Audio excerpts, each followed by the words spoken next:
আল্লাহ রাব্বুল আলামিন আপনাকে অপরাধী বলেছেন, ওয়াইলুল লিকুল্লি হুমাযাতিল লুমাযা, ধ্বংসপ্রাপ্ত ওই ব্যক্তি যে মানুষের সামনে এবং পিছনে নিন্দা করে, ছোট করে, খাটো করে, অপবাদ দেয়। আর দ্বিতীয়ত আপনি অপরাধী হবেন, এই পাপটা হলো বান্দা কেন্দ্রিক পাপ, এটা আল্লাহ কেন্দ্রিক পাপ না।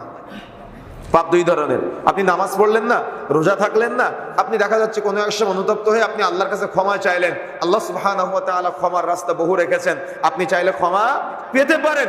দান সাদাকা করলে বা দেখা যাচ্ছে আল্লাহর কাছে ক্ষমা চাইলে আপনি ক্ষমা পেতে পারেন, এটা হলো আল্লাহ কেন্দ্রিক পাপ। কিন্তু বান্দা কেন্দ্রিক পাপ যদি বান্দা ক্ষমা না করে, স্বয়ং আল্লাহ সুবহানাহু ওয়া তাআলা আপনাকে ক্ষমা করবেন, কখনোই সম্ভব না। কিয়ামতের মাঠে যখন আপনি দাঁড়াবেন, তখন এই যে আপনি বহু মানুষকে নিয়ে গীবত করেছেন, রাজনৈতিক মঞ্চে উঠে দেখা যাচ্ছে একজন আলেম হয়ে বহু মানুষকে নিয়ে গীবতে লিপ্ত হয়েছেন, একজন সাধারণ মানুষ হয়ে চায়ের দোকানগুলা এখন বড় বড় সংসদ ভবন, তাই না? চায়ের দোকানগুলা কি এখন বড় বড় সংসদ ভবন, এক একটা চায়ের দোকান মানে এক একটা সংসদ ভবন। চায়ের দোকানে বসলে গোটা এলাকার সব খবর পাওয়া যায়, তারপরে কি হয়েছিল, তারপরে কি হয়েছিল, তারপরে কি হয়েছিল। আর এগুলো শোনার জন্য কান চুলকায়, আর এগুলো বলার জন্য মুখ চুলকায়। এই পুরাটাই হিংসা থেকে, একজন আরেকজনের ভালো সহ্য করতে পারে না। একজন আরেকজনের ছেলে যদি ভালো রেজাল্ট করে, এটা সহ্য করতে পারে না। কেউ যদি হালাল টাকা দিয়ে একটা জমি কিনে, তাহলে সহ্য হয় না, শরীরের ভিতরে জ্বালা পোড়া করে। কেউ যদি একটা ভালো বাড়ি নির্মাণ করে, বা দেখা যাচ্ছে কেউ একটা ভালো কোনো কিছু সম্মানজনক কিছু করলো, তখন শরীরের মধ্যে কি করে, জ্বালা পোড়া করে, সহ্য করতে পারে না।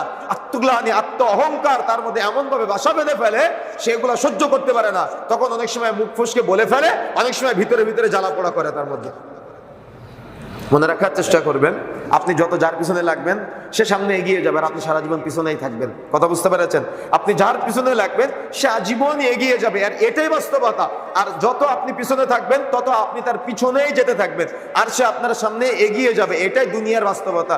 যদি আপনি এমনটা না করে, যদি আপনি এভাবে চিন্তা করতে পারেন যে না, আল্লাহ তার সন্তান ভালো রেজাল্ট করেছে, আমারও ভালো রেজাল্ট দরকার, আমার সন্তানের ভালো রেজাল্ট দরকার, এটা বৈধ, এটা জায়েজ, এটা তো সমস্যা নেই। এটাকে কি বলে জানেন? এটাকে বলে ঈর্ষা। তার মানে আপনার একতলা বাড়ি আছে, আমি আল্লাহর কাছে চাইলাম, আল্লাহ তার একতলা বাড়ি থাকুক, আমার অসুবিধা নেই, কিন্তু তুমিও আমাকে একটা দিও। আমার কথা বুঝতে পেরেছেন? আল্লাহ তুমি তাকে ভালো আলেম বানিয়েছো, তাকে ইজ্জত দিয়েছো, সম্মান দিয়েছো, মর্যাদা দিয়েছো, সে তার জায়গায় পারফেক্ট আছে।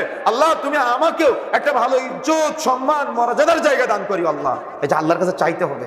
নাচে যদি আপনি পিছনে লেগে থাকেন, নাচে যদি আপনি তাকে নিয়ে সবসময় গীবত, তহমত, অপবাদ, নানা রকম কটাক্ষ করে কথাবার্তা বলা, পিছনে লেগে থাকা, যদি সবসময় এটা আপনার অভ্যাস হয়, তাহলে আপনি কখনো আগাতে পারবেন না।